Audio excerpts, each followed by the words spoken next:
ओम शांति सभी भाई बहनों को। आज प्यारे बाबा के मधुर महावाक्य हैं 21/12/24 प्रातः मुरली। ओम शांति बाप दादा मधुबन। बाबा बोले, मीठे बच्चे, सच्ची कमाई करने का पुरुषार्थ पहले स्वयं करो, फिर अपने मित्र संबंधियों को भी कराओ। Charity begins at home. बाबा कहते कि सच्ची कमाई करने का पुरुषार्थ है कि पहले स्वयं करो, फिर अपने मित्र संबंधियों को भी कराओ। Charity begins at home. प्रश्न है, सुख अथवा चैन प्राप्त करने की विधि क्या है? सुख अथवा चैन प्राप्त करने की विधि क्या है? उत्तर में बाबा ने बताया है पवित्रता। जहाँ पवित्रता है वहाँ सुख चैन है। जहाँ पवित्रता है वहाँ सुख चैन है। बाप पवित्र दुनिया सतयुग की स्थापना करती। बाप पवित्र दुनिया सतयुग की स्थापना करते हैं। वहाँ विकार होते नहीं। जो देवताओं के पुजारी हैं वह कभी ऐसा प्रश्न नहीं कर सकते। जो देवताओं के पुजारी हैं वह कभी ऐसा प्रश्न नहीं कर सकते कि विकारों बगैर दुनिया कैसे चलेगी।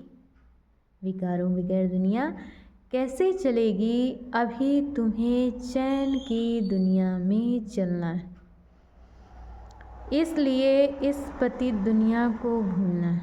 इसीलिए बाबा कहते कि इस पतित दुनिया को भूलना है। शांति धाम और सुख धाम को याद करना है। ओम शांति। ओम शांति का अर्थ तो बच्चों को समझाया हुआ है। ओम शांति का अर्थ तो बच्चों को समझाया हुआ है। शिव बाबा भी ओम शांति कह सकते हैं तो सालीग्राम बच्चे भी कह सकते हैं। शिव बाबा भी ओम शांति कह सकते हैं तो सालीग्राम बच्चे भी कह सकते हैं।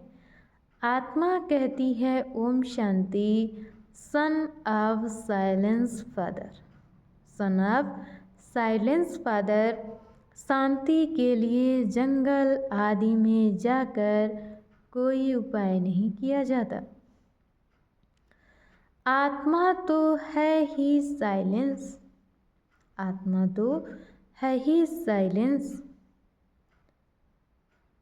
फिर उपाय क्या करना है ये बाप बैठ समझाते हैं। आत्मा तो है ही साइलेंस, फिर उपाय क्या करना है ये बाप बैठ समझाते हैं। उस बाप को ही कहते हैं कि वहाँ ले चल जहाँ सुख चैन पावें। चैन अथवा सुख सभी मनुष्य चाहते हैं। चैन अथवा सुख सभी मनुष्य चाहते हैं, परंतु सुख और शांति के पहले तो चाहिए पवित्रता। पवित्रता को पावन, अपवित्र को पतित कहा जाता है। पवित्र को पावन और अपवित्र को पतित कहा जाता है। पतित दुनिया वाले पुकारते रहते हैं कि आकर हमको पावन दुनिया में ले चलो, आकर के हमको पावन दुनिया में ले चलो। वह है ही पतित दुनिया से लिबरेट कर पावन दुनिया में ले चलने वाला। सतयुग में है पवित्रता और कलयुग में है अपवित्रता। वह है वाइसलेस वर्ल्ड और ये है विशेष वर्ल्ड। ये तो बच्चे जानते हैं दुनिया वृद्धि को पाती रहती है। ये तो बच्चे जानते हैं कि दुनिया वृद्धि को पाती रहती है। सतयुग वाइसलेस वर्ल्ड है तो जरूर मनुष्य थोड़े होंगे। तो जरूर मनुष्य थोड़े होंगे। वह थोड़े कौन होंगे और वह थोड़े मनुष्य कौन होंगे? बरोबर सतयुग में देवी देवताओं का ही राज्य है। उसको ही चैन की दुनिया अथवा सुख धाम कहा जाता है। उसको ही चैन की दुनिया अथवा सुखधाम कहा जाता है। ये है दुख धाम, ये है दुख धाम। दुख धाम को बदल सुखधाम बनाने वाला एक ही परम पिता परमात्मा है। एक ही परम पिता परमात्मा है। सुख का वर्षा जरूर बाप ही देंगे।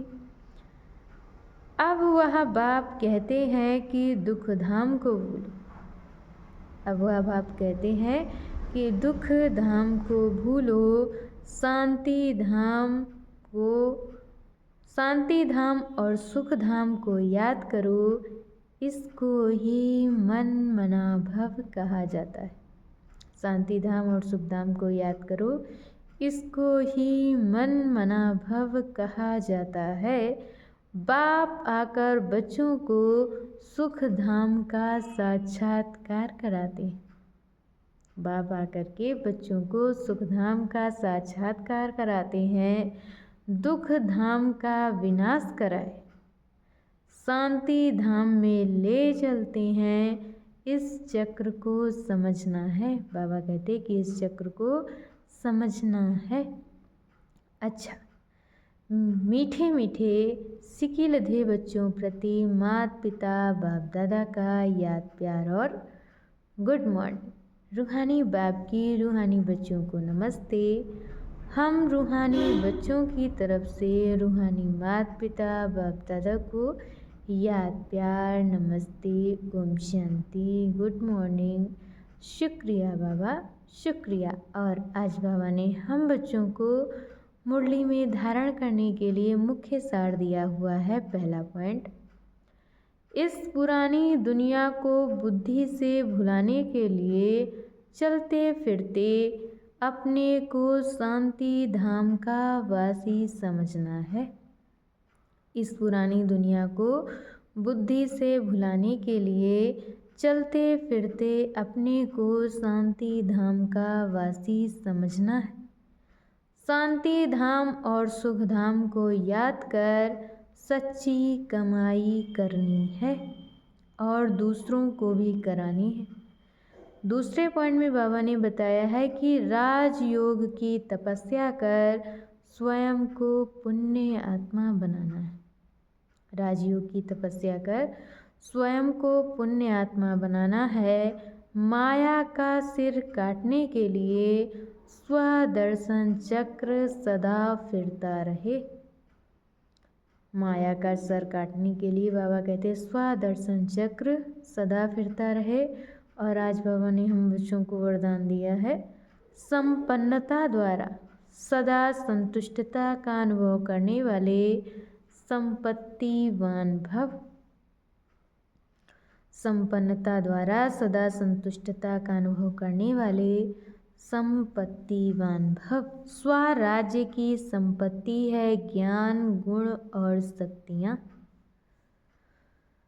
स्वराज्य की संपत्ति है ज्ञान, गुण और शक्तियाँ। जो इन सर्व संपत्तियों से संपन्न स्वराज्य अधिकारी हैं वह सदा संतुष्ट हैं। उनके पास अप्राप्ति का नाम निशान नहीं, और उनके पास अप्राप्ति का नाम निशान नहीं। हद के इच्छाओं की अविद्या, इसको कहा जाता है संपत्तिवान। इसको कहा जाता है संपत्तिवान। वह सदा दाता होंगे, मंगता नहीं। वे सदा दाता होंगे, मंगता नहीं। वे अखंड सुख शांति में स्वराज्य के अधिकारी होते हैं। किसी भी प्रकार की परिस्थिति, और उन्हें किसी भी प्रकार की परिस्थिति उनकी अखंड शांति को खंडित नहीं कर सकती। बाबा कहते कि वे अखंड सुख शांति में स्वराज्य के अधिकारी होते हैं। किसी भी प्रकार की परिस्थिति उनके अखंड शांति को खंडित नहीं कर सकती। और आज की मुरली का स्लोगन है, ज्ञान नेत्र से तीनों कालों और तीनों लोकों को जानने वाले ही मास्टर नॉलेजफुल हैं। ज्ञान नेत्र से तीनों कालों और लोकों को जानने वाले ही मास्टर नॉलेजफुल हैं। अच्छा, ओम शांति।